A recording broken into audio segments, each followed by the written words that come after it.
Hi, today I'm gonna be making beetroot in the Presto pressure canner.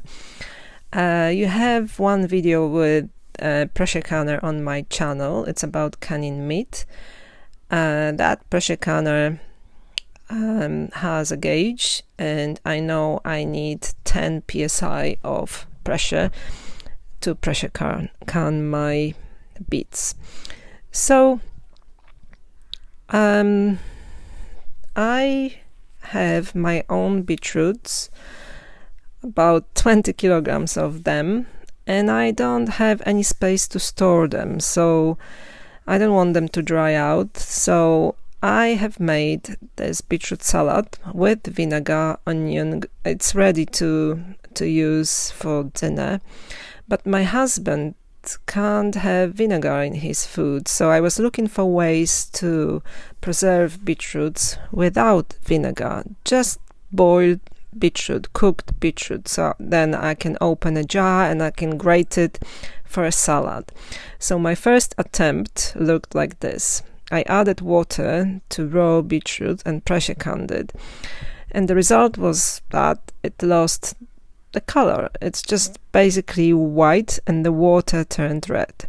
So I was looking for ways, researching how to make them so the color stays, and I'm in the Facebook group and I got the advice from them, and I made dry canned beetroot without water.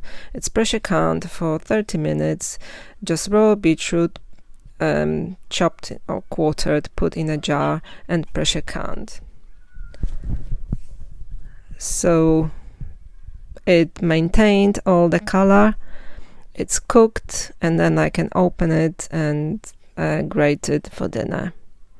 So this is what I'll be making today as well, so to have more of these jars.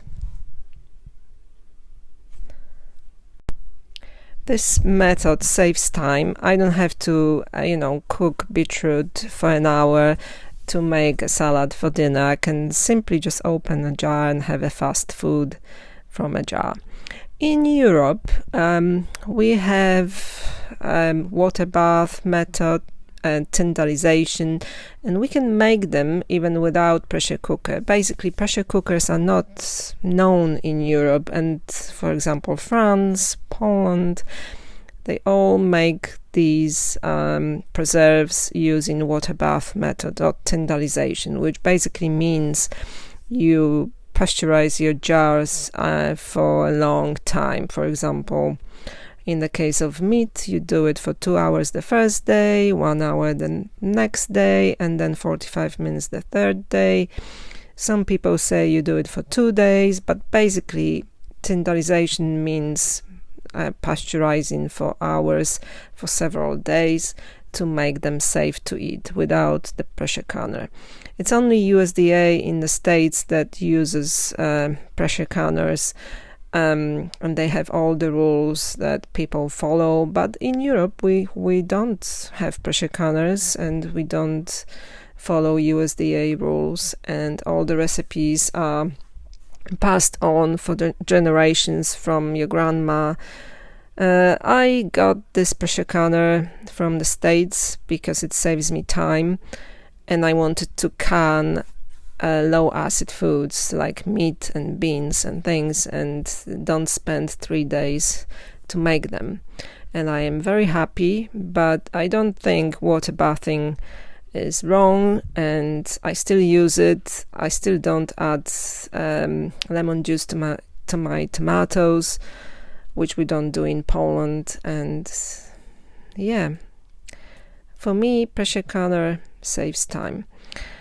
For the recipe for beetroots, you just need to look for the timing that you need to use on European websites. Now, these are my jars. On the left side is the successful attempt of pressure canning beetroots. They didn't lose the color. On the right side, you've got the one that lost all the color because it's swimming in water, and in the middle was a salad. So you need to wash the beets. You need to peel them. It's not that difficult, so you can just use the peeler and peel them. just like that. Apparently the skin cannot be left on your beetroots because it's full of bacteria. Yeah, not safe. And then you need to cut them in chunks. I'm just cutting them in half, and if it's a bigger one, I just quarter it, like so.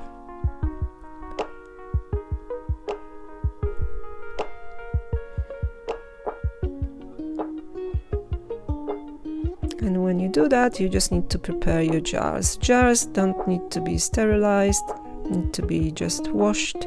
All the sterilizing will happen in the pressure canner. And then when you have your jars, you just put the beetroots in. You just need to stick them in like you would cucumbers or gherkins for pickling. Yeah, to make use of the space available. I'm using small jars, but the jar size depends on you.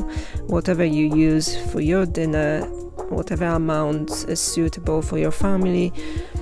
And then you need to, if it's a bigger jar, you probably need to pressure can it for a bit longer. I'm going to do it for half an hour. Don't add any water. If you add water to these beets, the color will transfer to the water and the beets will be pale and not very appetizing.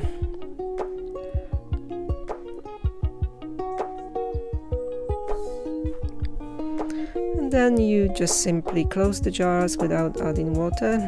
Just to remind you again, that was something that didn't occur to me, but other lovely people in my Facebook group advised me correctly.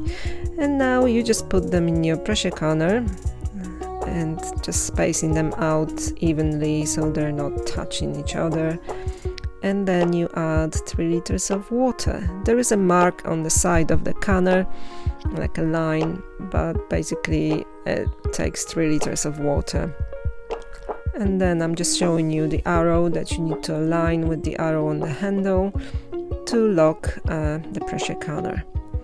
And then you turn the stove on the medium heat. You don't start from a very high heat because that's gonna be too fast.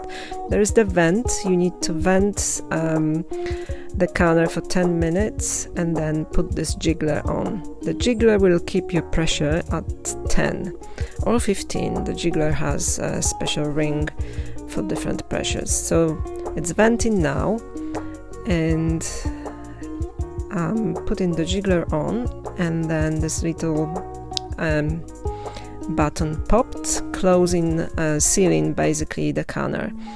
And then I'm waiting for the pressure. As you can see, I have 10 psi and the jiggler is starting to jiggle, which releases extra pressure in the canner and keeping it at 10 psi. This is a very useful device which you need to buy separately for the canner.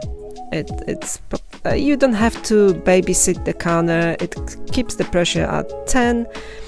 You want the heat to be not too high because the jiggler then goes crazy. You just need like a gentle rocking, and you do it for half an hour and then you turn the heat off.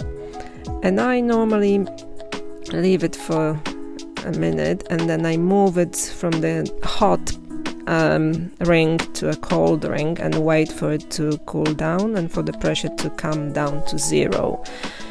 And now it's safe to remove the jiggler and open a canner, but be careful, the steam will rush out, so keep it away from your face. And it's best to leave it to cool down, but I am impatient and I want to show you the jars, so I'm taking them out. There is some residue on the jars from the lime scale in the water. You can wipe it away, but you can use vinegar in water, but I have my lovely Polish vinegar. I didn't want to waste it. And yeah, you just need to now wait for them to seal. They're not sealed yet, but when the temperature comes down, the jars will seal.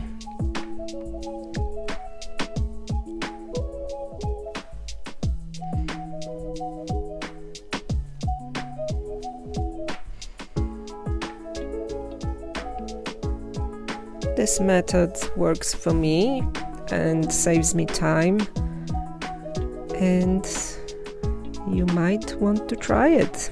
Bye!